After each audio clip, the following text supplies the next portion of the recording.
Good evening. Welcome to the Selectmen's Meeting for July 2nd, 2019. I'd like to call the meeting to order. Could I get a roll call, please? Wayne Miller present. Klein present. And Sue Lucio is present. Please join us in the Pledge of Allegiance. I pledge allegiance to the flag of the United States of America and to the republic for which it stands, one nation, under God, indivisible, with liberty and justice for all.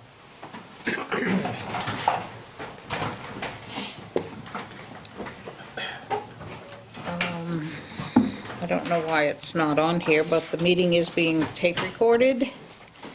And chairman's additions or deletions, I added that the meeting is being tape recorded. And we have one other addition.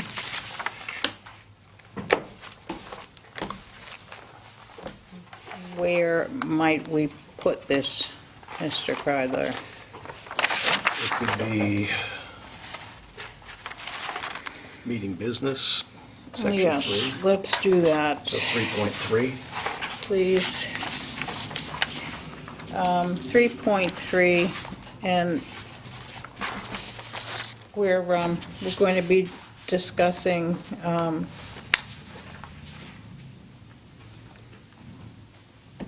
how would, Madam Chair, we've, since the posting of this agenda, but before tonight, we've been notified that Superintendent Rayfuse is taking a leave, and it will be for an undetermined period of time as of yet.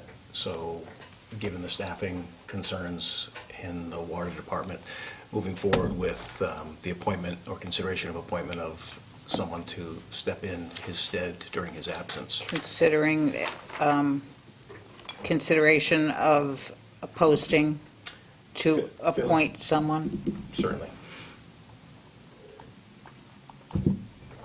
while he's out?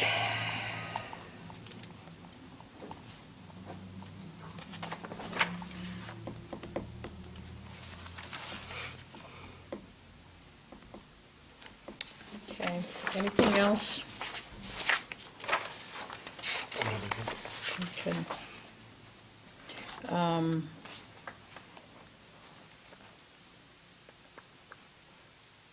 Guess I'm okay. Alrighty, public comment period, 15 minutes, anybody? No, okay. Appointments of officials, personnel, votes may be taken. Appoint the following to the Townsend Fire EMS Department for a one-year term effective July 1st, 2019 to June 30th, 2020. May we just reference as noted, as listed? I'd recommend, Madam Chair, with the exception of pulling out one employee. Yes. that You and Wayne could vote on separately just because it's your son. Yes. So if you move the list as presented in the warrant with the exception of Chris Klein, and then separately if just the two of you take that one up. Okay.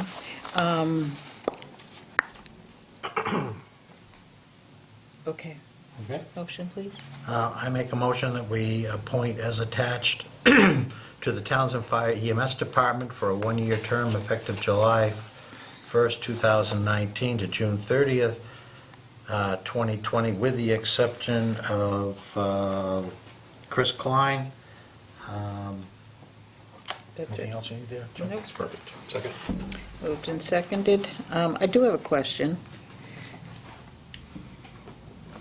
And I don't know, anyway, we're appointing all of the fire EMS department. Correct. Why do we have to appoint the chief if the chief is under contract? Well, there's a statutory requirement for the reappointment of police and fire chiefs on an annual basis, which is why you did the police chief last week. Yeah, it's just strange to me, appoint and appoint, you know? Well, this goes to the bigger issue that I gather you might be taking up at the Charter Committee review, which is there a distinction between being contracted and being appointed? You know, you can be appointed to a position and not have a contract, and you're working. can you have a contract without having been appointed? No, because you're not appointed to the job. So, I guess the question is, if you have a multi-year contract with someone, why do you need to appoint them every year? and my belief is for police and fire, it's statutory. I can check that. Okay, For you. that would just Yeah. be interesting. Because there is the other provision of the charter that says if you have been reappointed a second time, you're then considered Don't even go into that one. an indefinite Don't, appointment. please do not even go into that. That's a whole other subject, which, no. Okay. I'm ready to vote. You ready? You ready? You're not voting. Okay, Well, well, this you might- are, okay. All those in favor? Aye. Aye. Wayne, I move we appoint Chris Klein, Lieutenant, to the Townsend Fire EMS Department for a one-year term effective July 1st, 2019 to June 30th, 2020. I'll second that. All those in favor? Aye. Aye. And Got it. abstaining, I abstain. please. Just to make sure we have it on the record, that's all. Okay? 2.2, appoint Richard Capinas as gas inspector and the plumbing inspector for a 3-year term effective July 1st, 2019 to June 30th, 2022. Madam Chair, I make a motion that we appoint Richard Capinas as the gas inspector and the plumbing inspector for a 3-year term effective July 1st, 2019 to June 30th, 2022. Second. Been moved and seconded, so that's two separate positions. The same person is being appointed for 3-year terms for each of those, correct? Okay. Any questions? All those in favor? Aye. Aye. 2.3, appoint Gary Williams as the alternate gas inspector and the alternate plumbing inspector for a 3-year term effective July 1st, 2019 to June 30th, 2022. I make a motion that we appoint Gary Williams as an alternate gas inspector and the alternate plumbing inspector for a 3-year term effective July 1st, 2019 to June 30th, 2022. Second. Moved and seconded. All those in favor? Aye. Aye. 2.4, appoint Eric Altonen as the sealer of weights and measures for a 3-year term effective July 1st, 2019 to June 30th, 2022. I make a motion that we appoint Eric Altonen to the sealer of weights and measures for a 3-year term effective July 1st, 2019 to June 30th, 2022. Second. Moved and seconded. Questions? All those in favor? Aye. Aye. 2.5, appoint Daniel Cushion as the wiring inspector for a 3-year term effective July 1st, 2019 to June 30th, 2022. I make a motion that we appoint Daniel Cushion as the wiring inspector for a 3-year term effective July 1st, 2019 to June 30th, 2022. Second. Moved and seconded. Any questions? All those in favor? Aye. Aye. 2.6, appoint Peter Martin as the alternate wiring inspector for a 3-year term effective July 1st, 2019 to June 30th, 2022. I make a motion that we appoint Peter Martin as the alternate wiring inspector for a 3-year term effective July 1st, 2019 to June 30th, 2022. Second. Moved and seconded. Questions? All those in favor? Aye. Aye. 2.7, appoint Robert Rebolts to the Zoning Board of Appeals for a 5-year term, effective July 1st, 2019 to June 30th, 2025. I make a motion that we appoint Robert Rebholz to the Zoning Board of Appeals for a 5-year term Should be effective 24. Yeah, 6 years. Yeah, should be 2024 is a 5-year term. Okay. We have a motion. Do we second it? Second. Okay, it's been moved and seconded. And the date again? Should be 2024 if it's a 5-year term. Is it unusual for it to be a 5-year term? No, that's a ZBA term. Okay. Okay. Any questions? All those in favor? Aye. Aye. So that was amended to 2024, correct? Correct. 2.8, appoint Victoria Janicki as alternate member of the Zoning Board of Appeals for a one-year term effective July 1st, 2019 to June 30th, 2020. I make a motion that we appoint Victoria Janicki as the alternate member to the Zoning Board of Appeals for a one-year term effective July 1st, 2019 to June 30th, 2020. Second. Moved and seconded. Any discussion? All those in favor? Aye. Aye. 2.9, appoint David Funnioli as an alternate member of the Zoning Board of Appeals for a one-year term effective July 1st, 2019 to June 30th, 2020. I make a motion that we appoint David Funnioli as the alternate member to the Zoning Board of Appeals for a one-year term effective July 1st, 2019 to June 30th, 2020. Second. Moved and seconded. Any discussion? All those in favor? Aye. Aye. 210, appoint Sean Pearson as an alternate member to the Zoning Board of Appeals for a one-year term effective July 1st, 2019 to June 30th, 2020. I make a motion that we appoint Sean Pearson as an alternate member of the Zoning Board of Appeals for a one-year term effective July 1st, 2019 to June 30th, 2020. Second. Moved and seconded. Discussion? All those in favor? Aye. Aye. 211, appoint the following as special police officers to the Townsend Police Department for a one-year term effective July 1st, 2019 to June 30th, 2020. I make a motion that we appoint the following special police officers to the Townsend Police Department for a one-year term effective July 1st, 2019 to June 30th, 2020, as listed.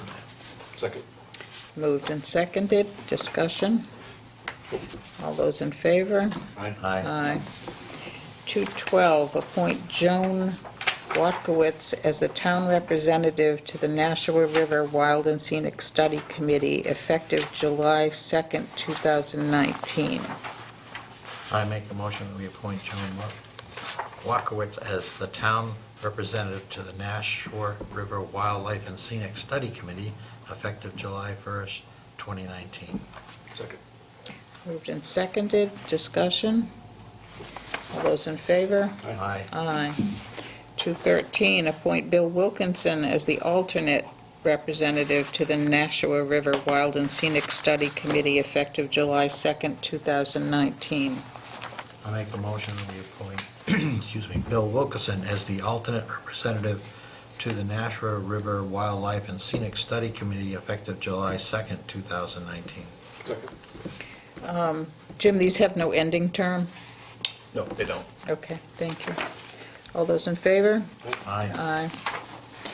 3.1, review approved renewal application for junk collector's license to Carl Cirillo of MJS Metals and forward to the town clerk for issuance of the junk collector's permit.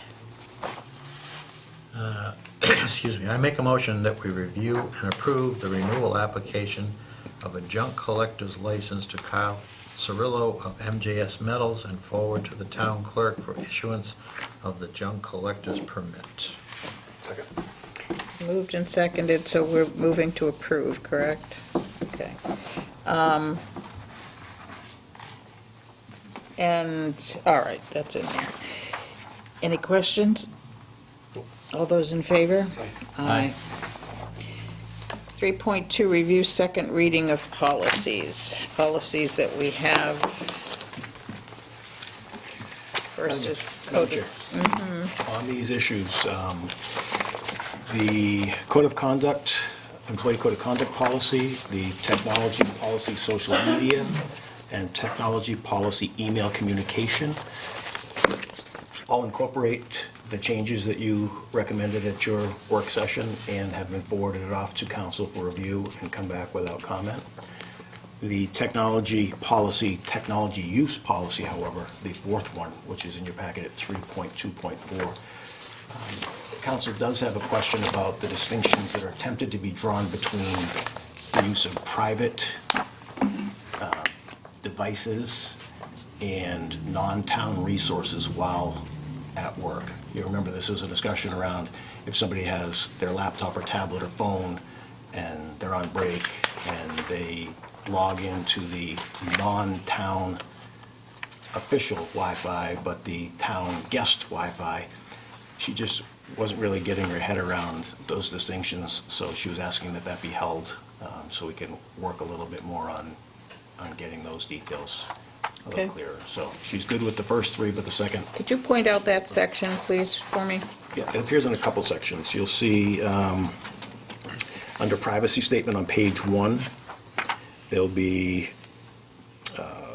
bum, bum, bum.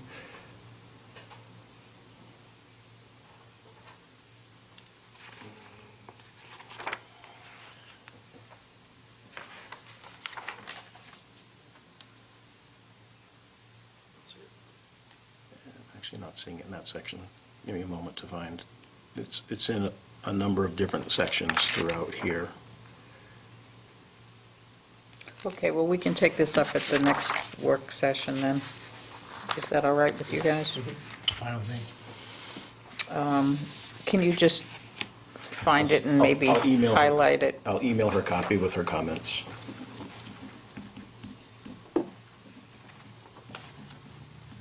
When is our work session? 18th, Next Friday? Friday.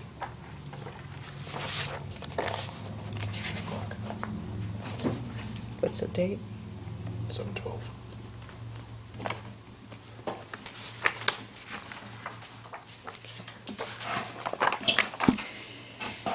The others, town council said we're okay, Good to go. good to go. I do have another question. There are other references to code of conduct and we have another IT policy. Right, so if there's to be a motion this evening to approve these, it would be to rescind any earlier version of code of conduct or electronic use of IT policies. Then at the next meeting, we'll have the form for you to sign off that those have been repealed. Okay. I have a request on those forms that we're going to sign off on.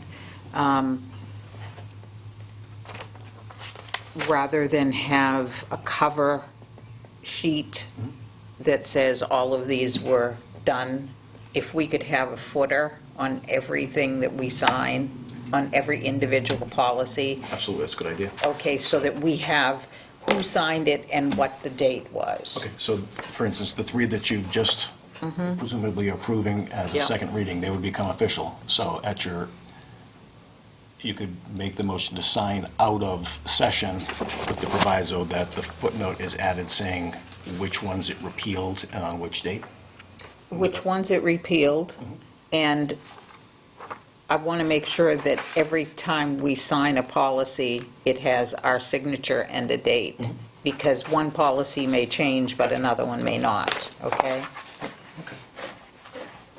So just a note saying, replaces policy number, blah, blah, blah, Yep. okay? Perfect. Does that sound okay to you? Yep. All right, so what do you need for a vote today? It would be to approve at second reading the Selectmen's Policies, Code of Conduct, Employee Code of Conduct Policy, Technology Policy, Social Media, and Technology Policy, Email Communications Policy, to be signed out of session with the addition of a footnote indicating which policies these are repealing and having date lines added to the signature block for the Selectmen. What he said? Yes. Second. I was trying to record it all in my head. Anything else you need on that? No, that's perfect. That's perfect. That'll do it. I'm sorry, one other thing. If there are references in the charter or in a bylaw when we're considering and voting on a policy, is there a way to have reference to that as well? Sure. Okay? Yeah. And the reason I'm asking for that is in going through some of them, it's not clear, the language sounds familiar, and it's like, wait a minute, is this already covered in the bylaw, or is this already covered by something else, okay? And in furtherance of that point, there are a couple of areas in these policies where they reference one another, and should we bold that or footnote that so it also indicates what that policy is and when it was adopted?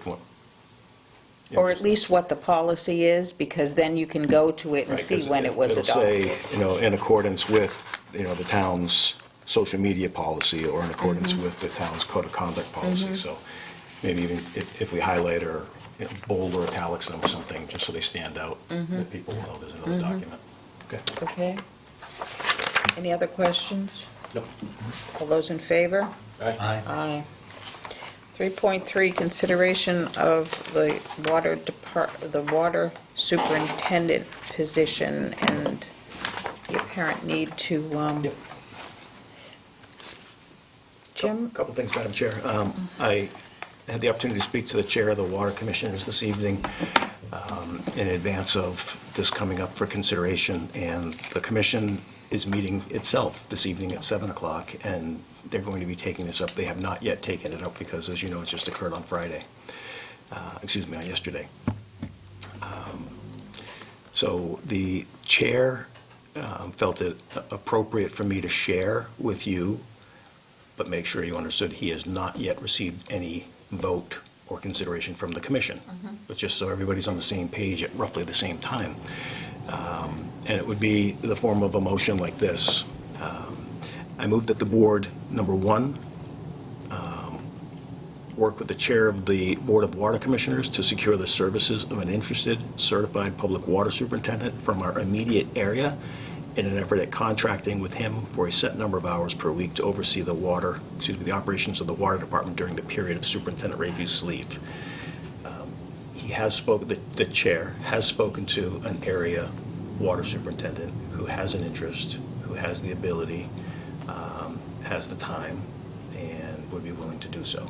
It's not yet been presented to the water commissioners, nor has it been presented to you, so it's not real, but this at least scopes out that is a possibility, and the way it's currently scoped out would be for 2 to 3 hours a day, 5 days a week, for a set price, basically the going rate for somebody in the type of a position. So that'd be number one of this motion. Number two would be to concurrently direct the town administrator to immediately solicit either a qualified individual as an employee or a private public water service firm that can supply a qualified person as a contract operator to cover the position of water superintendent during the period of Superintendent Rayview's leave if the efforts described in number one above are not successful. And number three, to continue to solicit the input of the Board of Water Commissioners in the matter going forward. In this particular matter? Yes. Is what you mean, right? Yep.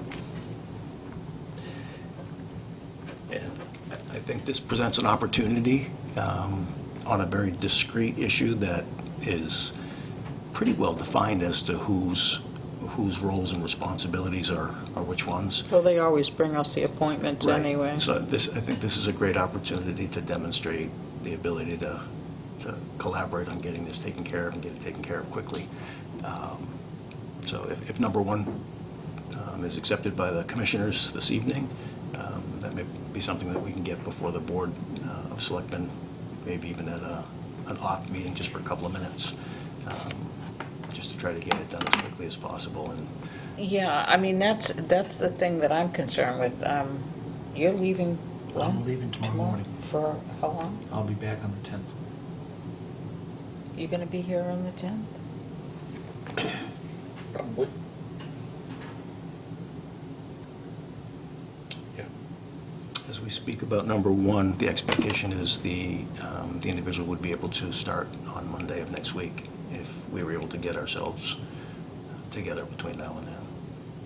So that would be was that the 8th? Well, I know, but don't we have to meet to appoint? Sure.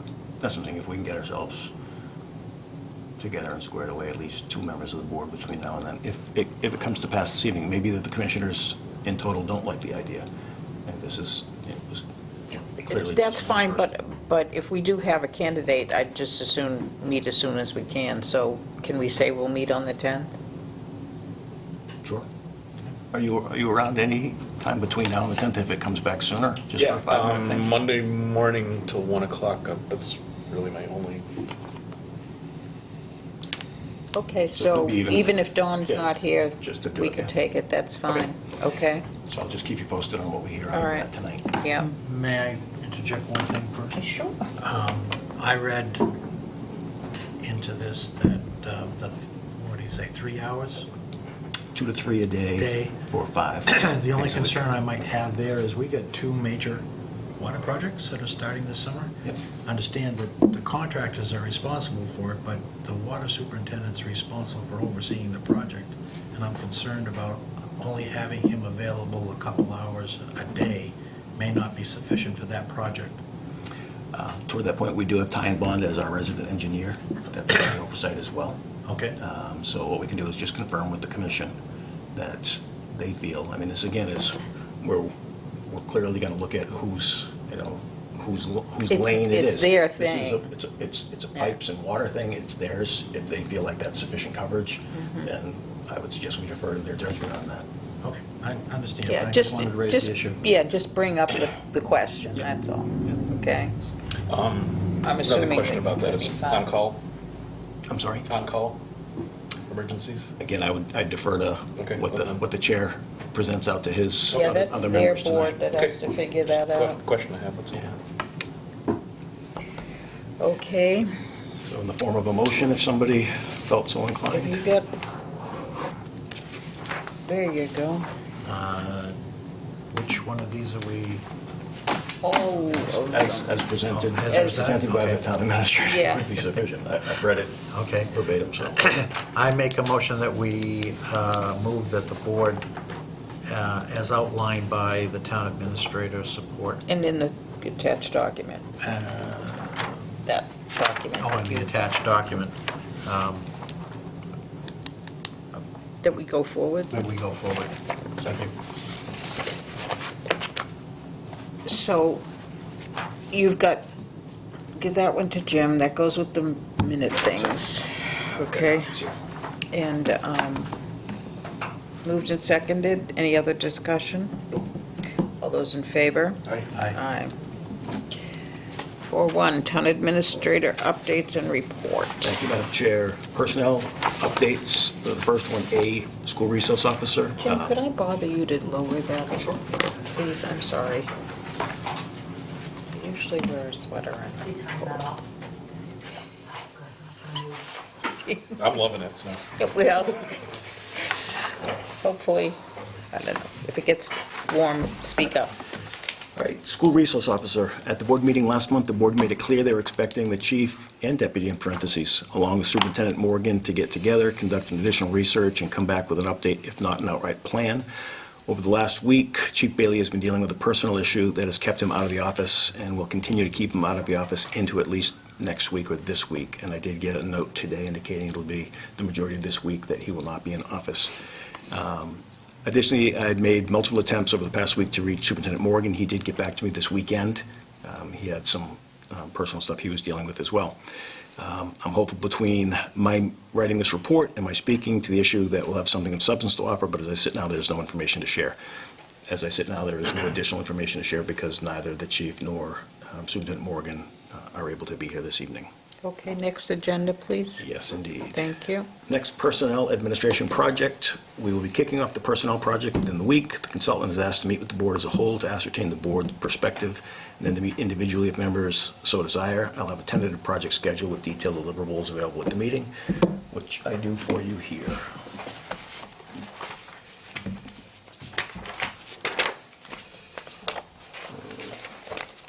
Those are, each get 2. These different? They are. They're the 2 different scopes. Last meeting, we talked about splitting it out into 2 pieces to cross the fiscal year. So that's what you see there.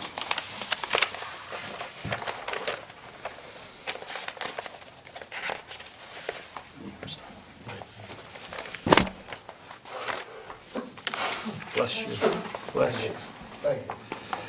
So what you should see here is in the document dated June 28th, that'd be the one for this fiscal year, total of $15,000, and it is the structural and governance review of personnel systems. You had a copy of the full scope at your last meeting.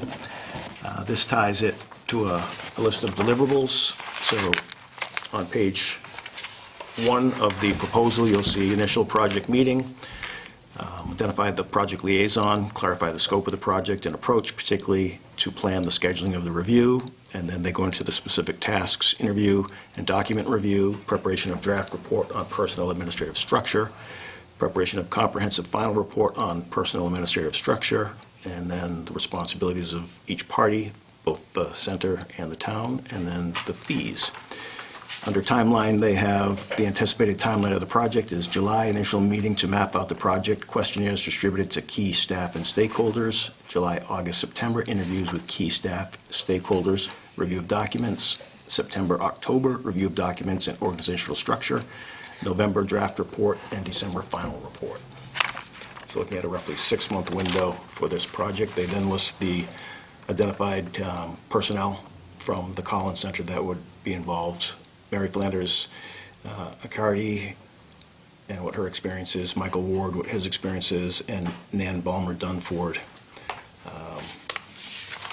and what her experience is.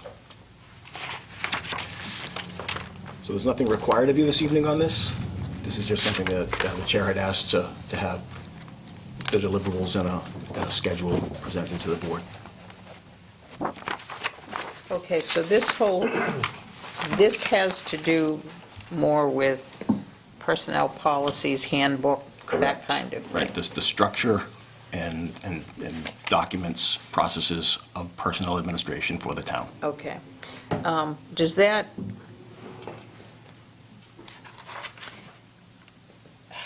I don't know what the word is, does that include, dovetail is a good one, yeah. Does that dovetail with, or is the intent to dovetail with union contracts Absolutely. and personnel Yes, that's a part of the scope, contracts? is to look Okay. at the totality of what Okay, happens. because again, similar to what we talked about a little while ago, when we talk about policies, if it's personnel, it belongs in a personnel Absolutely. policy, Yep. unless it's a bylaw or the charter, Right. okay? And it doesn't belong in the Board of Selectmen policies, which gives us something else to do. Sure. Okay? All right. I'm liking it. So it would likely be of benefit to use a work session, a soon and upcoming work session, so they get you first as a board in total, but with time to actually have a conversation as opposed to coming to a regular meeting and trying to shoehorn into a 15-minute block. Oh, definitely a work session. So I know we'll be taking up the revisions recommended by council to the fourth policy that we didn't approve tonight at the next session. Would you like to get that taken care of in short order at that meeting and then have the Collins Center in for that first meeting with you? That day? Yeah. How long are you going to have? I mean, I don't think the policy's going to take too long. And policy can also go to a regular meeting. There's not going to be a lot of substance. You've already done the heavy lifting on it. Somebody's beeping. I have an hour first. I might have to step out for a few minutes, but it don't want to stop the meeting from happening. Okay. I think this So we will. only have one policy, can get this done, then Yeah, that should be less than an hour. yeah. Okay. Well, I'm Well- not sure if we'll get this done in an hour. Well, if it's not, then we'll Yeah. plan accordingly. Okay. We'll adjust. And then, as is scoped out, individual members that feel they need more time with the consultant can meet offline individually too. So if we have the board proper meet with the consultant and you don't have sufficient time, you can then tag up with them Okay. at another time when you're available. The other thing is, well, I think it's important that they're not doing the bidding of 3 individuals either. I think it's extremely important that we define things as a group, and talk it through as a group. Otherwise, they're going to be scattered all over the place trying to please all the people all the time, and that's never going to happen anyway. We did speak about that, and their experience in working for boards and commissions doing this type of stuff gives them a great understanding of exactly that fact.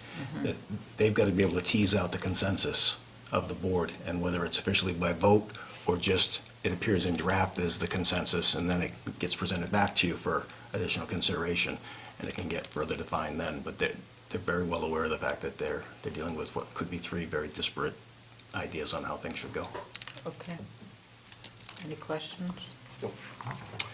And the second document is the second phase of the scope. This would be operating concurrently, but needs to be broken out into this fiscal year, hence you'll see the July 1st date on the letter.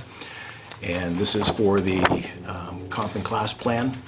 So you remember during budget lead-up, we had a couple of positions before you for review and consideration, and then we put the brakes on and said we should do, instead of piecemeal, we should do the whole system, all the positions over, and get an updated version of what the comparable universe of communities are and what the economics of the positions are. This actually will accomplish that. So it lays out, again, the scope of deliverables on page 1, and then gets into the timeline on page 2. The timeline would be June, July, initial documents obtained from the town. July, initial meeting set to map out the project with an orientation session. July, August, September, interviews with employees to discuss questionnaires and job duties. September, October, draft descriptions delivered, survey distributed. October, November, feedback from employees and supervisors on draft descriptions, follow-up on surveys. November, December, finalized descriptions based on edits, draft report. December, January, final report. So running a little bit longer, a month longer than the first section, but running concurrently. And then there's a list of the number of communities they've done comp and class plans for. It's the same people Pretty extensive. would be working with, Yep. too.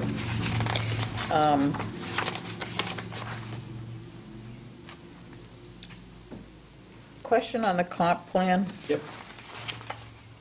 Today, we don't have all positions on that comp plan.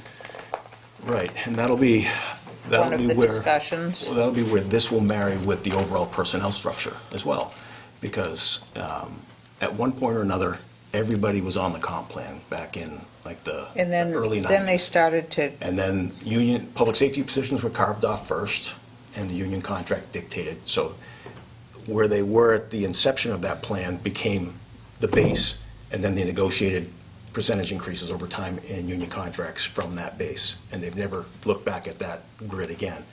The lieutenant's position had been covered when it was personal service contracted. It was pulled off the thing. So what the personnel structure will speak to is which positions actually will be tied to and live and die by the comp and class plan, and which ones the comp and class plan will be used as kind of a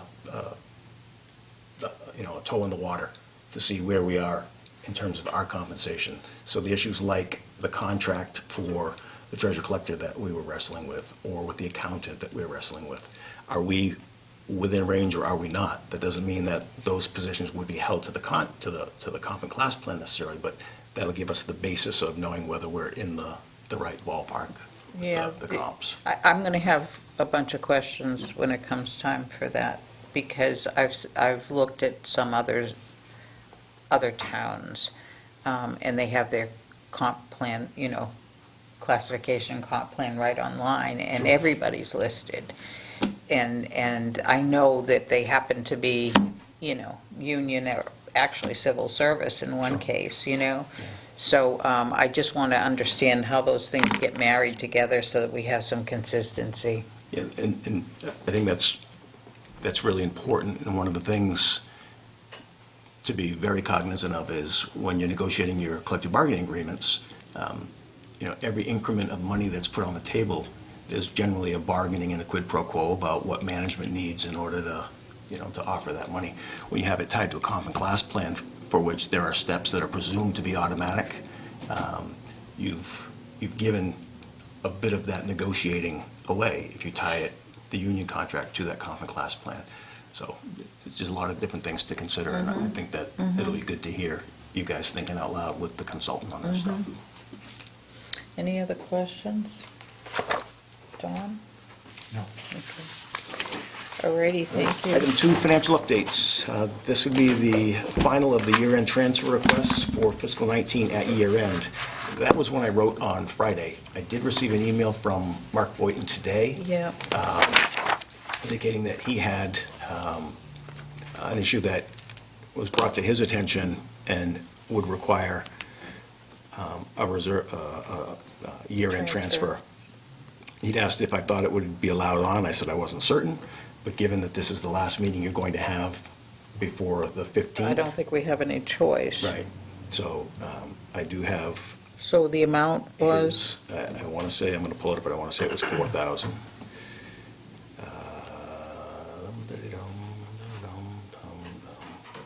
It is $4,000. From? This would be from school assessment, and it would be going into, well, actually, see, he's looking to do it from his own. Yeah, so actually, the way he's got it worded is he would be taking it from where he's got an overage in salary and wages per diem and transfer it to repair and maintenance of vehicles. So it's just within his own budget.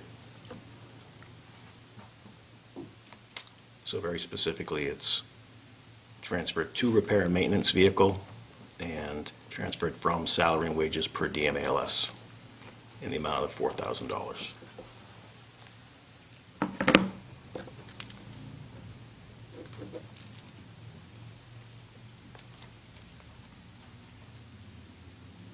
You guys have any objection to putting that on there? No objections.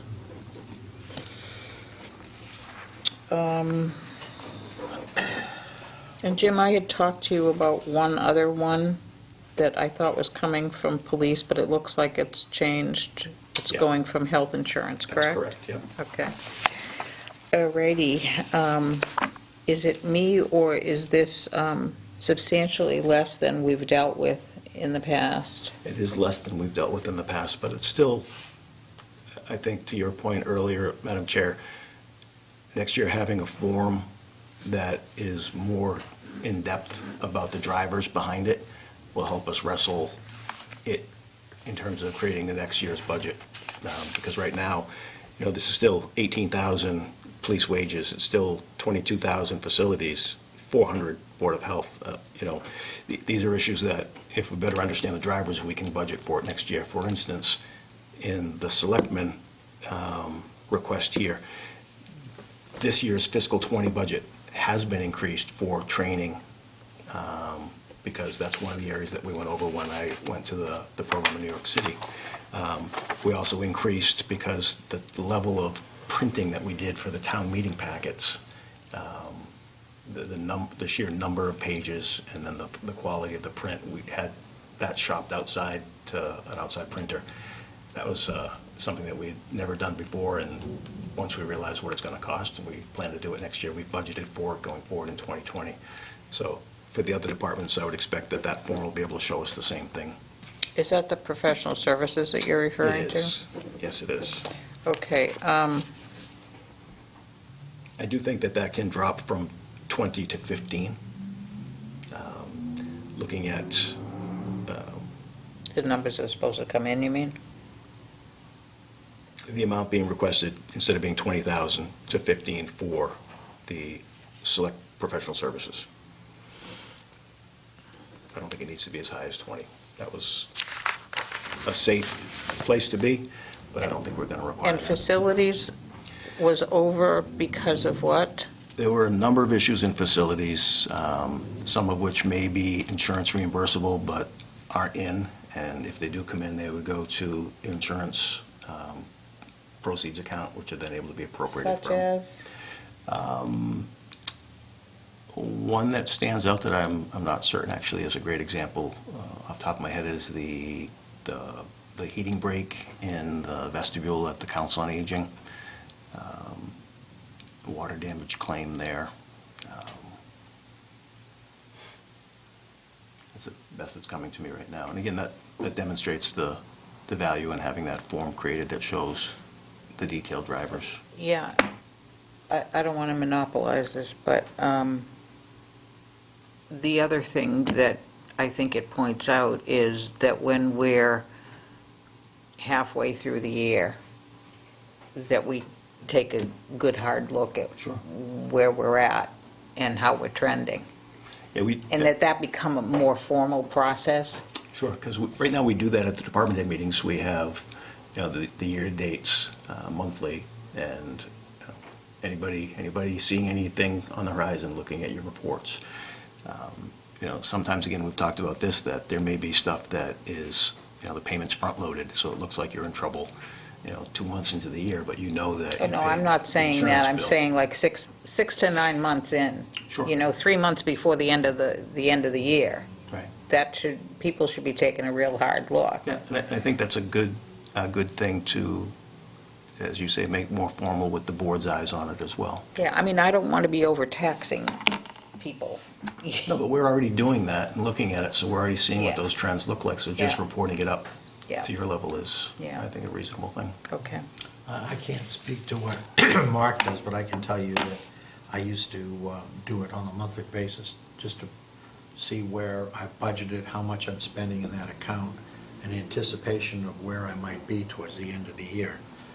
But that sounds like a thing that everybody should be doing. Sure. Yeah, I'm just suggesting making it more formal, not so much to even come to us, but to come to I you. think there's no reason that Or a couldn't. process it couldn't around come it to you or to have eyes something. on it. Yeah, okay. Alrighty. Do you want a motion on that? Yes, please, Madam. Do we need to do each one of these individually, or can I do it? Be, as- as amended, to drop the 20,000 to 15 and to add the fire department as presented. I make a motion that we make the following final year end transfers as requested with the, as printed here, and with those amendments to the school assessment, dropping that from 20 to 15, and then the fire department being added at 4. Moved and seconded. Any other discussion? All those in favor? Aye. Madam Chair, then we get to number 3, project updates. I'm handing you now a copy of an overview timeline that goes back about 7 years. So keeping first in my report, before we go to that timeline, just to kind of frame the issue, work has begun and will continue over the next 4 weeks on the IT system upgrade project. At the last board meeting, which was held on June 18th, I sought and received a vote to review, approve, and vote a network upgrade proposal in the amount of $66,384 and authorize the town administrator to sign the contract. That very night, I did as much. There's a copy attached. As Paul Harvey used to say, now for the rest of the story. At your meeting 2 weeks prior, on May 28th, I provided a written update from Bassam, our IT director, regarding this IT project. It stated that the IT network upgrade will cover town hall, highway, water, and the cemetery. Acuity Technologies will be contracted to start the town network infrastructure. And then it goes on that they would begin in June and July of 2019, that they were waiting for new quotes based on U.S. tariff. So on May 28th, I reported that out at your Selectmen's meeting. While I was aware that Acuity was the selected vendor, I was also aware that they had proposed to sub half of the project out to Winslow Technology Group. See the May 28th, 2019 update, where 2 of the proposed 4-week project went to Winslow, and that specifically was the integration and implementation of the Office 365. Next, on June 7th, 2019, Acuity... Excuse me, so Winslow was originally going to do the 365 Correct. part of it? Correct. Okay. Next, on June 7th, 2019, and this should be said that that's when I was made aware, the actual notice from Acuity came in on May 31st, so a week prior. Acuity bowed out of the project via voicemail to Bassam. I have a copy of that voicemail that Bassam sent me. Shortly thereafter, Bassam filled me in on the then current situation. He advised that Acuity had dropped out and that Winslow Technology Group was next up, and also state bid list qualified. He advised that Winslow had submitted an original proposal and was still interested in picking up the other half of the project under their original bid. Their original submitted pricing proposal was still valid, and Bassam brought their contract before me for consideration. After confirming their procurement was proper, I then did not think about the matter again until I came before you 11 days later at your last meeting to get the contract approved. This part's important. It was my responsibility and mine alone to have updated the board regarding Acuity having dropped out. That wasn't Bassam's job. He told me, and I should have told you. It doesn't change the fact that it's the identical scope of work, that it is also a state-certified bid list, that they had already submitted a proposal in advance of Acuity dropping out. So everything lines up fine, with the exception of when I got your approval to sign the contract. I should have said that Acuity is out and Winslow is the next up in the chute. So I just want to So make sure what did that- we sign?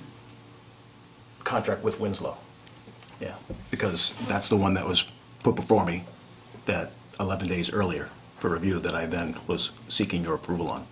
As I sat at your meeting on the 18th, asking for approval to sign the contract, I never said Acuity. I was talking about the IT contract, IT network upgrade contract. So again, that's not something that falls to Bassam. He informed me that Acuity was out. I should have informed you. Again, it doesn't materially change anything, with the exception of the fact that it is a different vendor entirely. Quick question. Yeah. So the contract we signed was for the second part of it, where that originally Acuity was going to do? No, the first part, Acuity was. Acuity's going to do the overall network work, and Winslow is going to do the integration of the 365. 316. So that contract was for the 365 that we signed originally?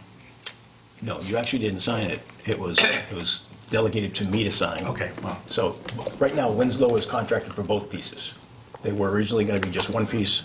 Now they're both pieces. Same scope. Clear. And when we get to the chronology, it'll make it even clearer, I think. So then you get to, I'm enclosing a copy of the scope and contract. I will have the detailed timeline and task list for you at the meeting. So that goes to the document that I just passed out, which is the Project timeline. project timeline. I have to find my Did copy. you give them all away? Got one here somewhere. Here, I got it. So, again, this goes back 7 years. July of 2012, Acuity did a town-wide system assessment excluding police and fire under an IT grant. The work was never performed for that upgrade. September of 13, Acuity did a refresh of the 2012 town-wide system assessment under an IT grant, and that work was also never performed. June of 2017, Acuity did a refresh on the prior 12 and 13 system assessments, again under an IT grant. August of 2017, the complete IT network system upgrade scope of work was created based on the updated Acuity assessment. So stopping there for a minute. Everything from that point forward was predicated on what Acuity had originally said in 12, 13, and then refreshed in 17 as what our needs were, townwide IT, with the exception of police and fire. So the key is refreshed on 17. Correct. So it's as new as 17. And we then get into 2 months later in October of 17, meeting with the Finance Committee requesting funding to support the project, and was instead asked first to apply for the Mass IT Community Compact Grant. February 18 was the deadline for the applications to be considered. We had applied at that time for a $200,000 Mass IT grant. Somebody at this table made a comment that we'd be lucky to see $50,000, I think. And ultimately, in July, when the awards came out, we got $46,900. I won't say what her name is that made that prediction. It's because I keep rubbing it in. That's why I did it for you. June of 2018, Bassam purchased several pieces of the scoped hardware prior to the end of the fiscal year to not lose funding. He had $25,000 in operating budget money that would have closed to free cash had he not made the purchase. So he went to the scope that Acuity had put forth, which served as the basis for our scope of services for people to propose against, and he made purchases of $25,000 worth of equipment. Do we know what that consisted of? Yeah, the bulk of it will appear in the back page of the contract document that's in your packet, which is the things that were purchased by, it says, purchased by the, I don't know, the town, or what the language is specifically.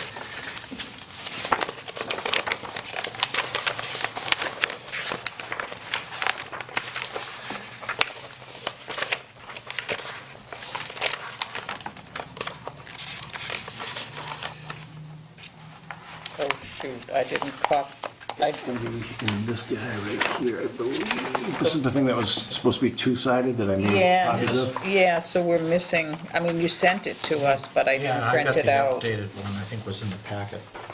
No, No. the updated was emailed Oh, to you email, guys yes. today. Yeah. Okay, that's this one, I pulled it off. Can I see that again then? Because there's specific language on the very back page that says that the customer will be providing all items in the section below, and they will be installed and configured by Winslow Technology Group. So there's a town hall, a water department, a highway, and a cemetery department list of equipment on that back page. Those are the things that was on purchase. What is the equipment? It'll be like I'm reading Russian. Can you Yeah, look I at can it, tell you. Don, please?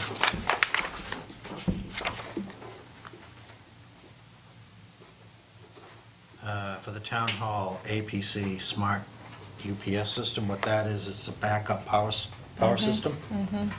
AP 250 indoor premium rated access point radio. That one I'm not quite sure, but it sounds like it's got Okay, something so to do no with new Ethernet. PCs or anything like that? Not for that I see here for town hall. Most of this is backup power systems for the water department, backup power systems for highway. The firewall should also be there, and the sonic wall for each of Okay, yeah, each of the sonic wall. divisions is Yep, the, Yep, the sonic wall, that's the firewall. No, I can't speak too much to that because I'm not familiar with that one. But I can tell you that the rest of this stuff here, that's all backup power Okay, systems. so those were all purchased that's all by, hard stuff purchased before the end of the fiscal year okay, and those are here, ready to be for installed? them to configure and install. Okay, thank you. Now, there's, all right, moving along, and we'll get to the other question you had today, Sue. So we're on number 8. So July of 18, the town received the award letter advising that the town received $46,900 from Mass IT. November of 18, Mass IT funds finally available. So what we chased for the period of July through November is Mass IT saying that the funds had been wired. You may remember this because I reported it out a couple of different times during this 3-month period in my report, that they said it had been wired. We sent Barb at the time looking for the wire, went back to each of our banks trying to locate the wire. Ultimately, it was determined that the staff person in Mass IT, under the Community Compact, had not pushed send. It was queued up and ready to go, but had never actually been wired. So in November, it was officially wired. We have documents from them acknowledging that this was something that was on their end, that they had been telling us it had been sent, but it had not. So in November of 18, we have the funds available. That's the 46.9. Recognizing it's still not sufficient to do the entire scope, we went to the special town meeting December of 18 for the balance of the project cost of $100,000, which was appropriated. As a kind of overview to all of this, since August of 17, when the scoping was originally done, the IT department had been soliciting quotes and proposals from vendors based on the scope as detailed in the Acuity assessments. The vendors were Acuity, Winslow Technologies, and Z-Tech Technology. Z-Tech was not on the state contract list, and their proposal far exceeded the other vendors, so they were ruled out. The other two vendors were within 10,000 plus or minus of one another, with numbers known only to us. January of 19, so a month later, continued to talk to vendors and fine-tune the proposed scope to include, at this point, full Microsoft Office 365 as a standalone, because it was originally, you may remember that it was originally just going to be the email component when Bassam was before you guys, and you made it clear that you really had the expectation that it'd be the full package. So that was one of the revisions in January. In February, meeting with Acuity to discuss local storage, which wasn't clearly addressed in their proposal, and to remind them of the need for the proposal on the Office 365 upgrade. February of 19, Winslow revised proposal was complete, still waiting for Acuity to revise their proposal to include the full Office 365 and to clarify local storage solution. March of 19, Acuity provided a price for full Office 365. April of 19, Acuity still had not revised the proposal to address local storage. May of 19, inquired of Acuity again regarding storage solution proposal. And then May 28th, Board of Selectmen update with Acuity still in play that we talked about earlier. That was my update. And then 3 days later, May 31st, Acuity withdrew their proposal. And June 8th, moved forward with Winslow Technology. And that was when Bassam came and saw me again on the 7th and notified me of this. And June 18th, the board approved the contract for IT solution based upon the original scope as revised, which was detailed in this chronology, specifically on the Office 365. And June 19th, work begun, see timeline below. The status updates as of 7/2, new data and voice cabling has been installed and tested, and new Comcast high-speed service installed for the highway. New So data, this is for phone, internet, what? the whole show. The whole show. New data voice cabling have been installed and tested in the cemetery, and new Comcast high-speed service installed. Water Department, the building's being rewired completely for voice and data, expected to be completed by 7/9. And Town Hall, the new data closet is getting ready. The split AC system will be installed 7/8 of 19. So before the components can be actually put in, because they generate such an amount of heat, the AC split system is being installed. All hardware and equipment has been received and is being configured at Winslow's location. One item still awaiting shipping from Dell. Proposed install dates beginning 7/15 of 19. So that's the IT network project. A long time coming. Way too long. And speaking to that, I have a big problem with, from January to now, how it was run. Waiting on proposals from a vendor for 5 months, it is a 5-minute phone call. There are phone calls and emails that Bassam could provide if you'd like that additional backup, where the attempt was to keep the highest qualified, lowest bidder still alive. It's still, I mean, someone from there should have been here with the computer and getting it done back then. So I have a very big problem with the management of this over the last 5-6 months. Because this could have been implemented and done a long time ago. I agree. Dawn? Yes, and that would lead me into the fact that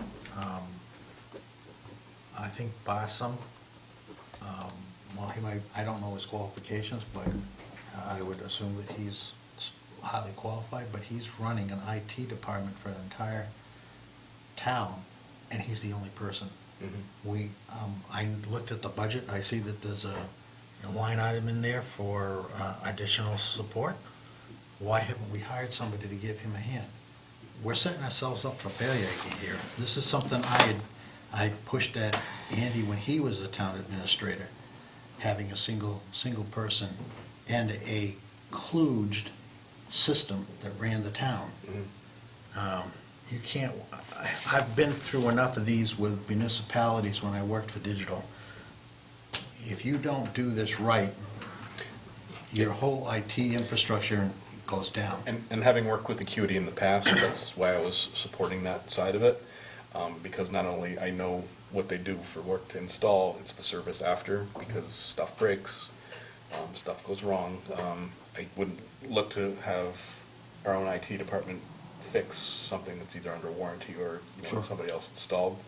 And I agree with you 100%. We need some sort of backup, either an initial body or a contract with a service provider such as Acuity or Winslow. I have no idea what Winslow provides for support. I've never worked with them. But that's a question I'm going to ask to you to find out. Absolutely. Because we need to look at that somehow, some way, to see what kind of support we can get off of that, because these systems change so fast. I don't know how much up to date Bossum is. I'm not saying, I'm not saying anything bad about his qualifications or abilities, but this is, we're 10 years behind as far as I'm concerned in IT. Absolutely. And 2 years from now, this stuff's gonna be outdated again. So how are we looking forward to this part of it? Because IT is, I love going to stores when the computer breaks, because no one knows what to do. Because there's no old system to go back to and work, find a way to work around. So we need to start looking at that. Yeah, it would be my suggestion, okay, that after we get this piece of it settled away and installed, that we sit down with Jim and we sit down with the department heads and go over IT support and looking to the future, because you need to, as you finish one, you should be planning for the next thing down the line. Yeah, I mean, I had this conversation with Jay this morning regarding their IT. They're relying on somebody coming in 3-4 hours on a Friday afternoon to support their IT. Been like that for a while, too. It's not enough. No. Okay. I can tell you that's. Okay, I think we gotta chunk this out, okay? One, I'm not happy with how long it took and how long it's taken, whichever way you want to say it. So from 2012 or just the last 6 months? The last 6 months, okay? There's just no reason that it should take as long as it has taken. I mean, this is something I can speak of. It's a performance issue. I'm sorry, it's a performance issue, and the performance is lacking. Okay? Especially given the state of our systems for how long it's been this state, a sense of urgency needs to be put into that. So I'm not happy at all. I'm glad we're finally getting it done, but I'm not happy at all. As far as the back and forth that seems to have taken place about local storage, I think one of the reasons that I said 365 was because I'm assuming that's coming with some cloud-based storage. It is. Okay, if it's cloud-based storage, I don't understand why you need local storage as well. So why were we even having that discussion? It's an unnecessary expense. This is what I'm saying. Yeah. So we've been going back and forth since February about the need for local storage, even though we decided it was going to be 365 prior to that. Sure. The month before, yeah. Makes no sense at all. Okay? I mean, we have storage. There's a ton of storage. They've identified who's going to be the 365 storage people. Sure. Okay, so it just, for us to be going back and forth about something that isn't even, it shouldn't have even been part of the discussion, unless I'm totally missing something, and you guys can maybe tell me better, but anyway. I can get clarification on that from Boston for you. I mean, I've got a couple questions that I've made note of in my document here to bring back to you. And I add that as the next. We've also, I mean, another reason for 365, another reason the state recommended that is because when you're doing updates, you don't have to go running from one machine to another. Right. You don't have to worry about updates. You don't have to worry about any of that because it's automatically updated for you across the whole town, all right? So to me, that takes away some of the running here, running there, trying to help somebody with their PC kind of thing. And as long as you've got a decent machine, Right. okay, that shouldn't be an issue. It just should not be an issue. So I'm reluctant to even think about additional staff until this all gets settled and we figure out exactly how things are going. And that's what Bossum said at the last meeting on his budget, whereas he was requesting the funding again, and I believe it was Finance Committee that said, you've had it this past year and you've not utilized it. And he said, until we have the actual network and everything up and running and configured, we won't really know what the needs are going to be, because right now, I'm running around, as the one guy trying to hold things together. Right, I mean, he's dealing with the wire and duct tape stuff and the individual PCs with individual issues, okay? We're wiping the slate clean, finally, it's gonna happen, and then I think it's gonna take a little bit of time. Now, I did have another question, did you have that addressed? In terms of training? Yes, training is, Installation and training, I saw is noted in the PO as being declined. I'd just like an explanation Yeah, as the to training what we had- declined. training, I don't believe is listed as declined. I know the installation, on-site installation is, and I do have an email from the company, because I raised that issue after you brought it to my attention, Sue, with Bassam, so he reached out. Did I give you the right thing? No, I'm giving you the wrong thing. That goes to another. That's all right, just tell me what it is. The email from the company says that that comes in from Dell, so that spec sheet, that quote that they provided is a Dell provider. Okay, so Dell's not Dell's not providing doing it. on-site, it's on-site installation and configurations by others, which is Winslow. Okay, and I so... do have that in writing. Okay, so Winslow is going to be here to help with the training. Right, they're doing the training and all of the configuration and And- install. Excellent. Right, the only piece we've done is, because we had to spend the money Purchase before the end of the the year, we equipment. purchased some of the hardware that was scoped out. Okay, and some wiring that needed to happen apparently too. Some of that, well, I don't believe for the IT stuff, I believe that was for the security cameras, and separately for this project here, where you can see we got the projector installed as of last week, so the new camera should be next week, going up next week, so we'll have. Okay, but all of the other, I mean, all of our buildings are equipped with what they need to run this whole thing. Correct. Okay, That in wiring terms that of I- wiring The and- wiring I referenced was done by them. That's not stuff that Okay, we had done. all right, okay. And that includes all of our other satellite offices? Everybody that I read, with the exception of police and fire. Excellent. Okay, looking forward to seeing that happen. Me too. So this doesn't get forgotten that once this is Pardon completed? me? I said, so that nothing gets forgotten? So once this is completed, I'd like to see a review done, and then have Barsom and whoever else we need to have tell us whether or not there additional support people are going to be needed. I've seen installations like this before, and I can tell you right now that I believe that you're going to find you're going to need at least one other person here.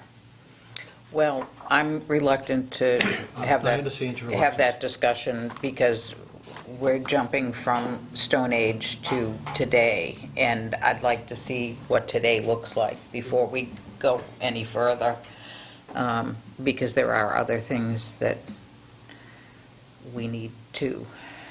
I think you're on the same page. Just once it's done and complete, review and reassess. Awesome. That is, by the way, something that I expect from an IT director, Oh, absolutely. to do that proactively. Not because being asked. Yep. Next is B, Public Safety Dispatch Update, and this comes in from Deputy Chief Sartell. The Regional Study Committee assembled to address our emergency dispatch services has been working on securing a consultant to provide a feasibility study for regional services. So take a break from the document for a second. So just to frame the issue for those following at home, we currently are members of Neshoba Regional Dispatch District, and there is a discussion underway about whether it is in the town's best interest to leave Neshoba and join a regional dispatch hosted in Pepperell. That would be consisted of Pepperell, Ashby, and Townsend. There has been some preliminary discussion with E911 on the state level, and everybody determined that the next best step is to have a true feasibility study conducted by a professional to determine whether or not there's value in considering going forward. So that's what this is talking about. At this stage of the process, we voted to move forward with a proposal to conduct the feasibility study by Matrix Consulting, accepted their bid last week, requesting the presence of a matrix rep at our next meeting to discuss the logistics of commencing the study. The date of the meeting has not been finalized, but it should be the week of 7/8. If you're interested in reviewing any of the minutes, the proposal accepted, etc., let me know, and I'll forward you the information desired. Things on the police end are going fairly well with dispatch at Neshoba. There are a number of ongoing projects left over from the dissolution of our dispatch center that I'm working through. These mostly involve managing files and electronic entries of missing wanted persons, stolen articles, vehicles, and license plates. This is no small task, and file management continues to be a major obstacle. We've made significant headway, though, and Neshoba has been helpful as we build or rebuild this part of the organization. There continue to be issues with uniformity throughout the district, and it is especially challenging on the records management end as we share software with other agencies. The scheduling of officers or staff has also shown itself to be an issue with the current construct of Neshoba. Decisions regarding data entry, whether to include department schedules or not, protocols on how to handle calls for service, management of master names of files, streets, and geographic files, etc., continue to be an issue. The fire department is still struggling with Neshoba as it pertains to run cards or the procedural process for fire calls, as the district does not seem willing to move in the direction of utilizing the software properly to make that process more efficient and modern. Chief Boynton would be better positioned to discuss this issue, although knowing the software and having seen the process up north, I can tell you in no uncertain terms that oversight of this geographic site file and run cards is in dire need, particularly the inability to utilize panic alarms on our radios. We are working with our radio vendor to gauge options, but again, the lack of uniformity and/or policy about this feature in the district is hampering our efforts. There are ongoing efforts to address some of the issues with the phone system as well. Whereas the issue has stabilized within our building, the phone system is working well. There are still problems taking phone calls at the center. Under the current setup, it's not possible to discern which lines calls made into the center are coming in on, Townsend PD versus Harvard Fire. This really impacts the ability to provide personalized service. They answer the phone to Neshoba Valley Dispatch or something, so citizens are confused, and often causes a single call for service incident to be handled by several dispatchers rather than those assigned to deal with Townsend matters. It's my understanding that there's a grant funding secured to address this issue, but I'm not sure of aware of the timeline or any firm plans to implement. I'd be very happy to discuss this at more length if you see fit. As you know, the issue is fairly complex and impacts virtually every part of our two organizations. So that's his update on the lay of the land with Neshoba from his perspective. I think he adequately covers Chief Boynton's perspective, having spoken to the chief about it as recent as this afternoon. And then also addressing where they are with the feasibility study process. They've selected the vendor and they're going to be moving forward, scoping that out at their next meeting, likely next week. Any discussion? I have to agree with this assessment. I know that part of the problems they're having is that each of the departments, whether it be fire or police, they talk different languages. And one of the things that should have been done and wasn't was to come up with a common set of tools to use when you're talking with the police or fire. That was never done. Who talking with police or fire? Dispatch, talking Well, with... it goes to the, I don't want to say caller ID, but that's essentially what it ends up being, is if I have a call coming in from Townsend Police Department, I'm going to be prepared to answer that in a different way than if it was Townsend Fire Department. Correct. So them being unprepared, them just blindly answering the phone to see who it is Okay. terrifying to me. So, I'm not a happy camper. And the reason I'm not is because I asked for an update. Okay? If things still weren't going well, why did I have to ask for an update to get that answer? I did ask Deputy Chief Sartell that, and he said he's writing this in the most critical way to be as all-encompassing as possible. I don't think there's been I just any... want to know what's, prior to this being written to us, it's obvious that there have been some issues. Things aren't totally worked out, okay? I want to understand how Neshoba and the admin board that you're on and the operations board that they're on, what is the process for making improvements?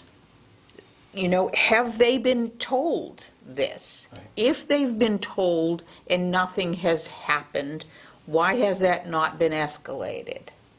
Okay, and to whom does it get escalated? So I don't expect, no news is good news, is what I was looking at. I haven't heard any complaints. I haven't seen it in the reports that we've gotten from either chief, okay? Nothing this specific, nothing that we're still trying to work out problems. I haven't heard it from you from an operations standpoint, from an admin standpoint, so is operations not talking to admin? There's something wrong in the process, okay? Well, And that's what I'm taking issue with. And when I talked to Deputy Chief Sertel about that, I said, you know, this looks like a pretty ugly writing. And he said, well, I'm trying to just cover every detail that I can possibly think of. He said, does that mean that it's not working for police? He goes, no, it's working for police. And, you know, I've been through these transitions before, and it's working the way that, unfortunately, they work. It takes time to deal with the levels at this the issues at this micro level. He said, so we're okay. He said, what's not okay is the fire. And that goes to Don's point, that there's an entirely different set of standards and protocols that Neshoba is balking against. And that is coming up at the admin board meeting next week. That's the email that I started handing out to you prematurely when I thought it was the other one. We do have the operations committee update on the admin board next week, where we're going to be hearing these things, particularly from fire. The police stuff, if Jay were sitting here, he would tell you that, you know, I just wanted to tell you every little angle. But we're doing all right. We're good. But you hear what I'm saying, I do. okay? I don't want to find out about it just because I asked the question. And certainly, I don't want to find out that there were issues that haven't been figured out, who needs to go to whom and how does this need to be settled. I'd rather hear proactively that, you know what, we identified X, Y, and Z as issues, and these are the plans that we have in place for how to go about fixing them, and here's our timeline. That's all I want to hear. And his belief, as he expressed it to me today, was he wouldn't have sent this up the flagpole to the select board, because these are issues that he considers kind of operational, low-level, micro-level details of still trying to work the kinks out. Because he was asked, he provided this. But he said that this isn't stuff that concerns or scares him. This is just the cost of doing business when you try to roll multiple systems into one place, particularly when Neshoba has had the difficulties it's had, which, I mean, you got involved initially with Neshoba because things, you know, the director left. There's all kinds of issues around that had to be And things wrestled weren't to the done, ground. and I thought, oh gee, things are getting better. I'm not hearing it otherwise, okay? And I think it's been a surprise, though, Sue, that Chief Boynton's not been happy.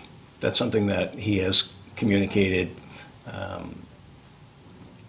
In fact, in another tangent recently, about potentially looking at another dispatching opportunity that's different from Well, Neshoba and different from regional with Pepperell. But I expect to see, you know, things aren't great. You know, we had to work this out. We had to work that out. Okay, or we're working on it. I just want to know that people are communicating and that we're making progress. And I don't want us to be going and saying, oh, I'm tired of doing this. We're not getting anywhere.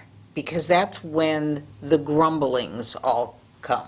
Sure. Okay, I just not what I want to hear. I just want to hear, it's not working, and here's how we've decided we're going to fix it. So the next time, that's what I want to hear. Can I ask a question? Yeah. Does department heads put in either monthly or quarterly report, listing out? Yes, and it hasn't been on the It fire hasn't? chief's report. I've looked at the last I'd like to know two. why, because I've looked at the last two, and I have not seen it. Okay, it looked like the last one was copied and pasted from the one before. So when I read it, I say, oh, good, everything's fine. All right, so Okay, and if there's a political problem over there or a structural problem at Neshoba that keeps people from being heard or feeling as if they're heard or causing frustration or whatever, I don't care what it is, it just needs to be fixed. So, that's it. All right, I'm done. Anybody else? That is that. Then you have under,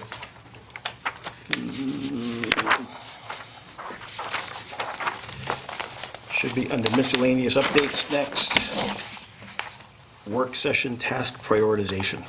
We kind of covered this already with the HR issue, which is, I think, some effort by members of the board to just send an email, not copying each other, obviously, but, these are the types of issues that I'm aware of that are out there that we want to wrestle to the ground, that are deserving of work session time, where they're not competing with other things in, 10 or 15-minute increments.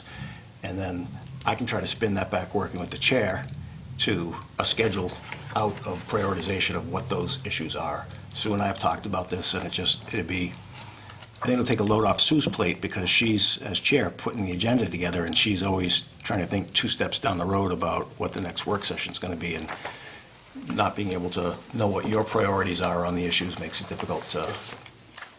Yeah, I have no problem doing that. I didn't know how long these policies were going to take, so. Well, the other thing is to, because Jim and I did talk about this, there are, like we talked about earlier, there's the charter, there are bylaws, there's the personnel policies, which we're starting with Collins to work on, and there are Board of Selectmen policies. I think while we obviously need to meet with the Collins folks to get that personnel part of it jump-started, my feeling is that we need to go through all of the Board of Selectmen policies and one at a time start crossing out, you know what, this belongs in the personnel file. Okay, it doesn't even belong as a Board of Selectmen policy, because there are some like that. There are some that are redundant. There are some that are explaining things where you could get that information somewhere else. I think we need to take responsibility for those Board of Selectmen policies and for really cleaning those up and making them efficient. Okay, so my feeling is priority 1 is do the Collins stuff. Priority 2 is start going through those Board of Selectmen things. They go back to 1997. The one thing that I'm a little confused about is that my first meeting here, I was handed these, a priority list and a priority topic list. And that's another story. And those, I thought, for the first work session, was my impression that we were going to sit down, put those priorities together, and then start working down our list. I haven't, and I was a little probably taken back that wasn't done at our first work session. But I would highly recommend that we do it. Well, the reason it wasn't done at the first work session is because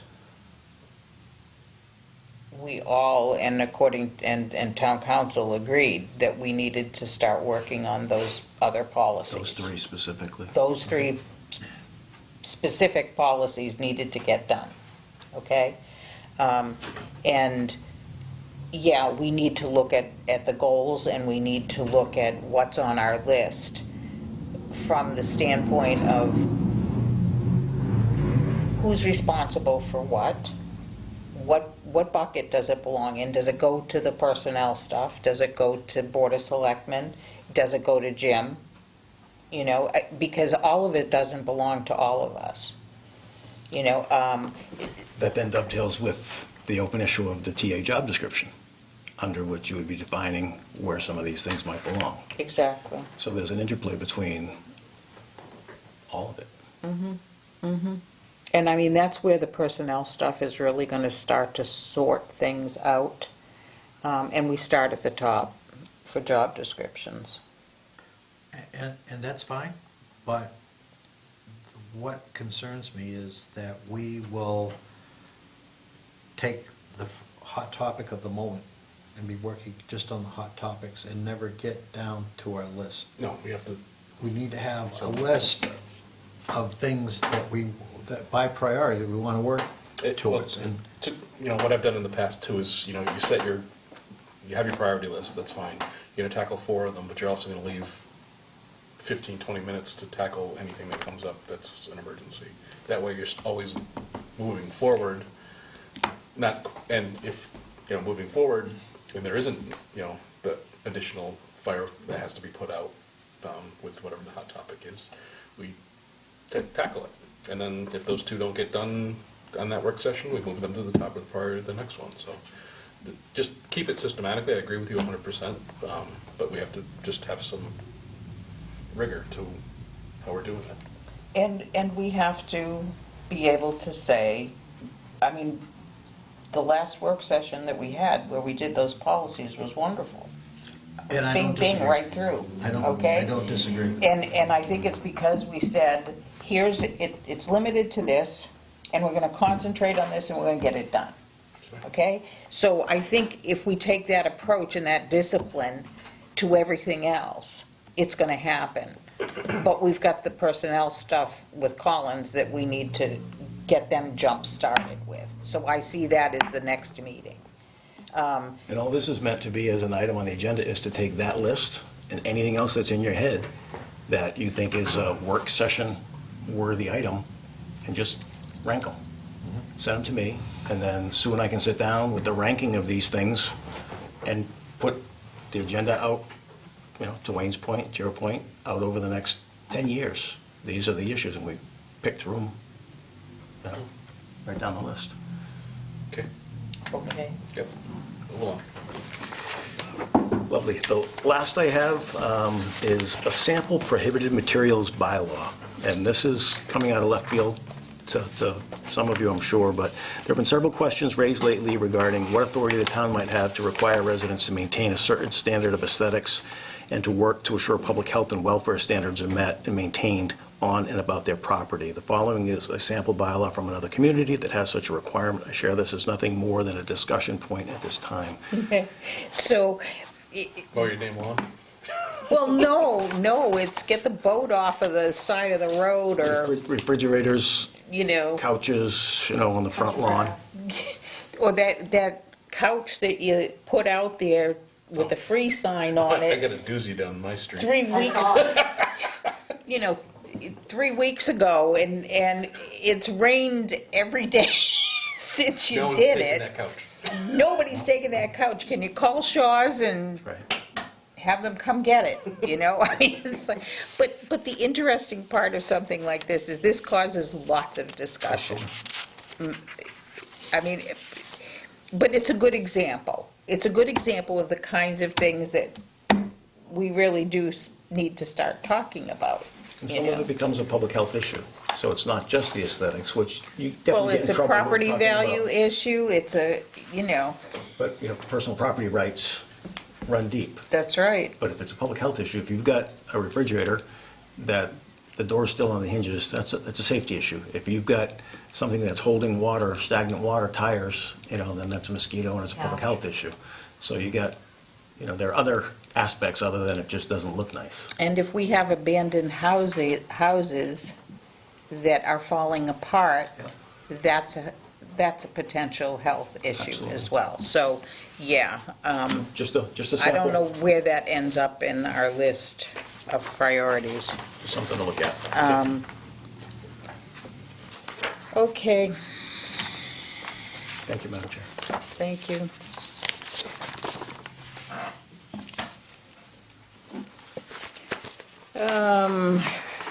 I apologize, I meant to change something here, but anyway. 421, Dawn wanted to discuss a further discussion regarding the fertilizer for town properties that we discussed at one of the last meetings. Yeah, I would like for us to rescind our vote for quotes, and have Mark and Karen Clement do further research. So, and the reason why is that, as I said when she was here, is that, I didn't have a lot of understanding on organic fertilizer. But I made myself and sat down and spent 3 hours at my computer reading different articles by different companies, by studies that were done by universities. So what I found is, first, yes, you can probably get the same quality of expectations out of a organic fertilizer as you can get from a chemical fertilizer. The problem is that it takes more applications than chemical would, and that's where the expense comes in. I was a little surprised because I talked to Mark, but what we're putting down on our property is a mixture of fertilizer and insect control. So I looked at the organic insect control, and what I found kind of made me raise up some red flags, in that while organic fertilizer is better for the environment, it doesn't necessarily work as well as chemical. And some of the things that it doesn't For work what? on, for ticks, for mosquitoes, for grubs that kill the lawns. I mean, we spend a lot of money to maintain it, and you've got grubs will kill your lawn. But it needs further study to see what we need to do. Mark also informed me that we had already had a contract in place, and it was signed, and they've already started applications for the chemical for the year. So that being the case, we've got some time to study this, bring it back, and do something for next year. So the contract, JB Turf has the contract. till when? It's just an annual contract. So it When did goes that get signed? back in March sometime, yeah. March by individual department, but JB Turf has given a revised quote where they can go organic. That's what I read to you at the last meeting. We talked about this. They just put the proviso in there that they can't guarantee, based on basically what Don just said, they can't guarantee that you're going to get the same quality look in your facilities, because organic doesn't control the grubs, the insects Okay, as well. well, milky spore is organic, and it does control grubs, okay? So that's just another little thought. It takes a year before it starts to work, but it's a bacteria kind of a bacteria. Anyway, Not really. it's not really, it's a spore. It's a spore. But It's a milky spore. it, I could go on for an hour about it if you'd really like to be. yeah, but it's organic. And it Bacteria are kills organic, yes. grubs. So there are lots of different things. I think the question is, how much money do we want to spend on stuff, too? But, But I think the study. I mean, I don't have any problem putting off any changes, so basically leave the contract as it is. And research it over the next. That would be my Next several suggestion. months. May I before going back out suggest, next may year. I suggest that because the board has so many other things that we have to worry about, if they are willing, if Karen Clement is willing to be appointed to a subcommittee to study this stuff, that I would suggest that we delegate that to a subcommittee, Yeah. It's fine. okay? Because I'd rather have Dawn looking at all of the Board of Selectmen policies in comparison to all of the other policies for 3 hours than Reading about researching fertilizer, okay? Gotcha. It's a better use of his time. So if Karen is willing to do that, maybe with one other person, I'll reach out. okay? And then you could put it on the next agenda and we could vote on it. You got it. And discussion regarding debt exclusion for roads. It didn't go through. Okay. It didn't go through. I got an email today. You guys got the email? Yes. You got an email too. I don't believe I did. Yeah, I think you did. Anyway, it was one of my neighbors who had asked me a couple times, and I said, gee, as a matter of fact, we're going to talk about it a little bit tonight. What do we want to do going forward? Do we want to say, well, I guess we're not going to fix the roads, or do we want to do a postmortem on the process that we used and see what we might want to do differently and bring it before the town again? I'm not saying that we need to discuss it now unless you want to, but that's why it's on the agenda. I think that there were some things that we could have done differently, and that being to really try to reach out to a larger group of voters as to what our plans were and what that means. A little more of a summarization of what a debt exclusion is, a debt exclusion from 2.5 versus an override of 2.5. There seemed to be some confusion on that. There was also some confusion as to how much it would impact people's taxes. There were all kinds of quotes out there, and some of them incorrect. And also, even as far as not wanting to budget that kind of money for the town because they were concerned about how that money was going to get spent, which I will address now, and that is if money is earmarked for something, then that is all the accountant can use that money for and pay the funds with. So, just to alleviate any concerns where that is concerned. I still think it's worth looking at. Karen in her email today said, she made a suggestion about, a flyer that goes out.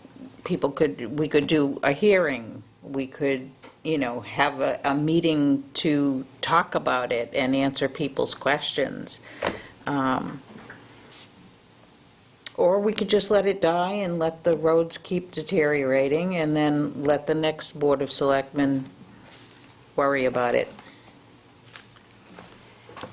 Dawn? Yeah. I don't believe in sticking my head in the sand, so I think we need to do. Oh, I wasn't sticking my head in the sand, I was running away. Well, It's not going to be a Be stationary clear. target. Let's be clear about that. I have to agree. I think that we should have done a little bit better in communications, but the problem is that people take verbatim what is posted on social media. And I've made this point to a number of people that I've talked to, is that you need to understand and fact check. Don't take verbatim what you're reading. You've got to go out, you've got to fact check. I fact check. And sometimes I drive people crazy that I fact check, but I do fact check. But we're not going to change people's behavior. No, but We at are the not same going to time, we have- change social media. I have tried. And what we need to do is figure out, and how do we make people understand, and because a majority of the people want their roads fixed. How do we go about doing it? People say, well, some people are saying, well, let's take all of the excise tax. But I even don't if we think- did, it wouldn't be enough. And that's the thing that they have to understand. We have gotten ourselves into this situation over decades. It's not something that happened overnight. This took decades to get to this point. You can either stick your head in the sand and forget about it, or you can rise up and say, okay, well, this didn't work, but why didn't it work, and what can we do better, and make people understand that if they want their roads fixed, in order to get it to a point where we can maintain it going forward, this is what we need to do. And that is what we said. It's just not enough people heard what we said. And you know, I'm not letting this go either, so, part of when something fails is do a postmortem as to what it is. Did we communicate enough? No. I thought we did, but it wasn't enough. So, is there need for an education session or sessions on what it actually means, or, you know, have a frequently asked questions as if this is what it means and spell out exactly how much, you know, your taxes are going up or they're being maintained, or if, you know, what it specific, come up with a calculator so I can put in the value of my house and say, okay, this is exactly how much it's going to cost me per year. You know, something simple, stupid little simple things like that, just to get. And where would we put something like that? Easily put on the website. Okay. It's that we're underutilizing that tool as far as I'm concerned on these education pieces. YouTube videos is another good way of doing it, because that way we don't have to sit here and wait for 5 people to show up that aren't going to represent the town when we vote. You know, quick 5-minute video, and this is what this means. This is what debt exclusion means. This is what this is not a 2.5. 2.5 is something completely different. Although 2.5 is in the question because it's That's the way the state required. requires us to write It's the law. And that's required. another session at that. And the question that you're legally required to put on the ballot Says 2.5. lit a lot It's of the same- people up it's the because it same didn't have thing. the number on it and it said 2.5. It's the same thing with the marijuana question. The state mandated how that was worded. It wasn't Adam, it wasn't you, it wasn't me. That's how they wanted to do it. And they make it purposely ambiguous. Okay, so it sounds like we have consensus that we might want to go forward with trying again. From Well, my perspective, absolutely. 2 things. It's got to be during the school year, so people are involved and in town. So wait until after the summer, is Correct, what you're September, saying. October timeframe. Because that gives us time to do some education pieces on it. Also generate, the woman, I believe that was in the email suggested flyers. I have a question. There's only one member of the public here. May I ask you a question, Lisa? I know you're involved and you pay attention to what's going on.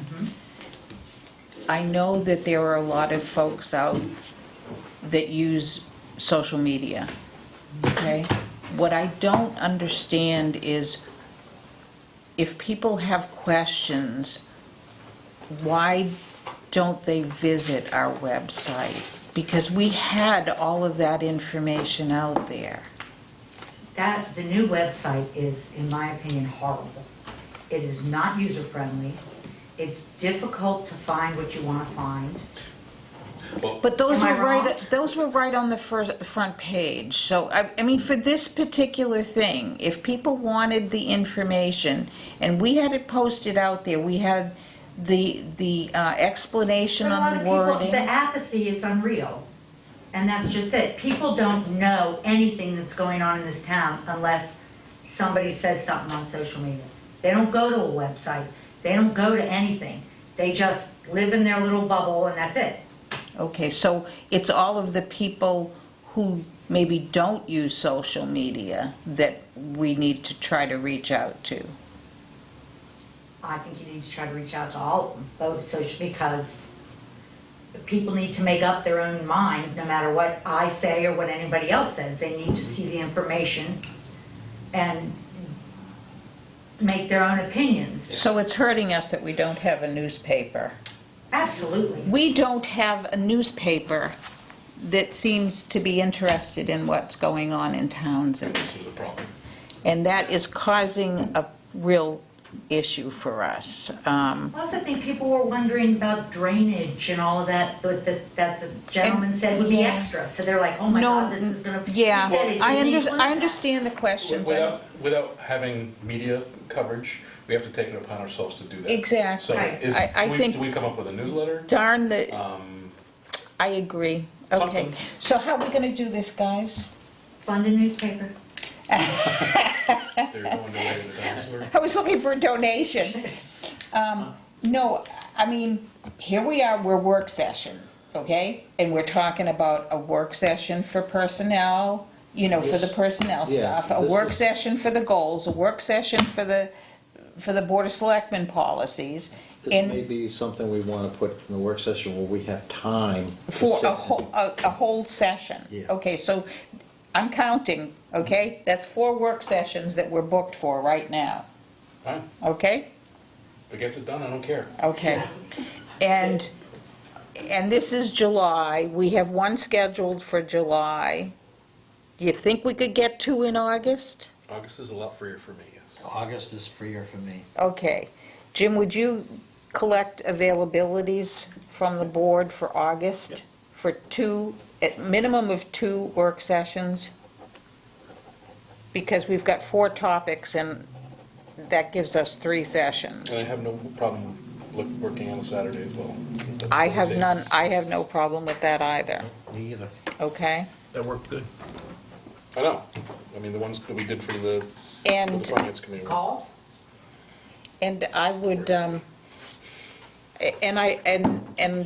I'll speak for myself, but I do welcome any input as to anything people were confused about. Mhm. I totally understand if they were simply opposed to it I from a have a- financial perspective. I have a list. Totally understand. I've got a list of 6 or 7 things. I that- have a list of like 5, Yeah. so, okay, I'm putting a list together. okay. We're All both of right, those. Excellent. all right, thank you. For what it's worth, on that point, I talked to 2 couples that voted no, based on bad information, on one of the major points that was, the information was So ready that to means go. we would have only lost by 5. No, because their no's would have been yeses, so that would have swung it, we'd win by 1. And I know they're not the only ones. 2 couples, you said. Yeah. Great. Okay, well, it's lessons learned. Clerk of the Board announcements for events, July 4th.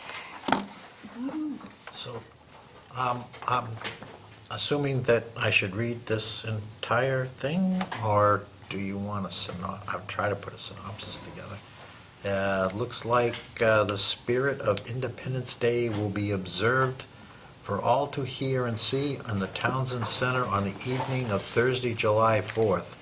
The public patriotic activities will begin at 6 p.m. with an approximate hour-long program sponsored by the Townsend Historical Society and the Freedom Way, entitled Declaration of Independence Then and Now. Reenactors in colonial attire, including the Townsend Minutemen and others, will read the Declaration of Independence inside the New Beginning United Methodist Church on the hill across the street from Townsend Common, and the audience will be challenged to think about the Declaration meant to the colonists and what it means to us today. Following the reading of the Declaration of Independence, the church bells will ring and the Townsend Minutemen will fire a salute on the hill before Independence Day activities shift across the street to the Townsend Military Band Thursday, July 4th, 7:30 to 9:30, concert on the Common. Area residents of all ages encouraged to bring their lawn chairs, blankets, to the Common, so they may sit and celebrate the 4th of July by listening to good patriotic music and enjoy the company and friends and neighbors.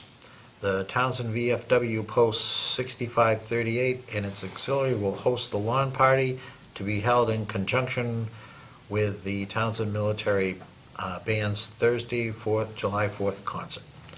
And there's a whole list of things that they'll be doing, food, music that they'll play. Sounds like a nice time, and I think the weather's supposed to be really nice, too. Hot. Hot, but nice. And there's usually a breeze on that common at night, too, so. Thank you. Board correspondence, we mentioned one. Review and sign payable and bills payable warrants. I make a motion that we review and sign payroll and bill warrants, payroll and bill payable warrants out of session. Second, sorry. Just reading. Been moved and seconded. All those in favor? Aye.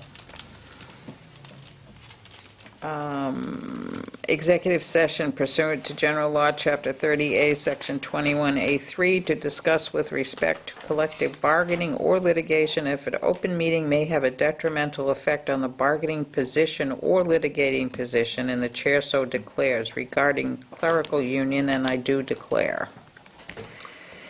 And then we have a second one, executive session pursuant to General Law, Chapter 30A, Section 21A2, to conduct strategy sessions in preparation for negotiations with non-union personnel or to conduct collective bargaining sessions or contract negotiations with non-union personnel regarding police chief.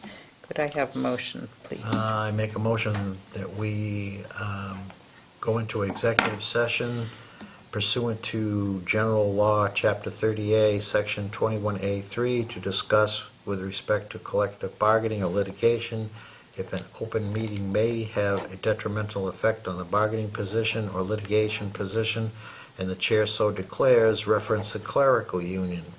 Also, go into executive session pursuant to General Law, Chapter 30A, Section 21A2, to conduct a strategy session in preparation for negotiations with non-union personnel or to conduct a collective bargaining session or contract negotiating with non-union personnel, reference police chief, and to adjourn from executive session.